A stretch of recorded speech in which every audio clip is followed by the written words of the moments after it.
High friend, welcome back to my channel. कशा आहात friends? I hope सगळे चांगले असाल. संक्रांतीच्या निमित्ताने काळी साडी नेसणार असाल, पण कसा लुक करावा हे समजत नसेल तर बॉलिवूड अभिनेत्रींचे काळ्या साडीतले हे सुंदर लुक पहा. अशा पद्धतीने तुम्ही जर नटलात तर नक्कीच सगळ्यांपेक्षा सुंदर आणि आकर्षक दिसाल.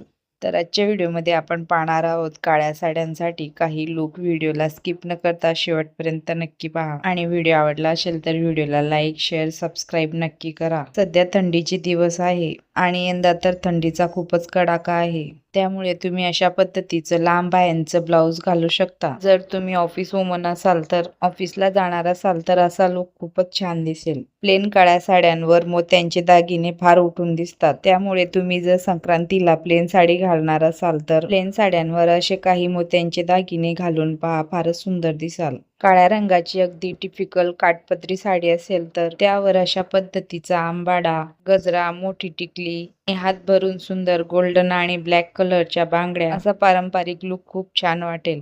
काही जणींना काठपदरी साडी नेसून पारंपरिक लुक करायचा असतो, पण त्यासोबत थोडं ट्रेंडी, फॅशनेबल दिसावं वाटतं. अशा जणींना प्रीती झेंडांचा हा लुक नक्कीच आवडू शकतो. काळी साडी आणि त्यावर बेल्ट, जॅकेट असा एकदम स्टायलिश स्टनिंग लुक तुम्ही करू शकता. सगळ्यांपेक्षा वेगळे आणि हटके दिसाल. काळी साडी आणि सोनेरी ब्लाऊज असंही कॉम्बिनेशन खूप जबरदस्त आहे. नीता अंबानींचा असा हा एक सुंदर लुक तुम्ही नक्कीच ट्राय करून पाहू शकता. अशा पद्धतीच्या जॉर्जेटच्या ब्लाऊजची खूप फॅशन आहे. शिवाय दागिन्यांची निवड योग्य जमून आली तर तुमचा लुक नक्कीच खुलतो. तुम्हाला जर मोठ्या कानातल्यांची आवड असेल तर ते नक्कीच घाला. त्यावर पुन्हा मोठं गळ्यातलं नको. गळ्यात नाजूक चेन घाला, नाहीतर जान्हवी कपूर सारखं गळ्यात काहीच घालू नका. अशाच नवनवीन व्हिडिओ पाहण्यासाठी व्हिडिओला लाईक करा, शेअर करा, सबस्क्राईब करायला विसरू नका. थँक्यू.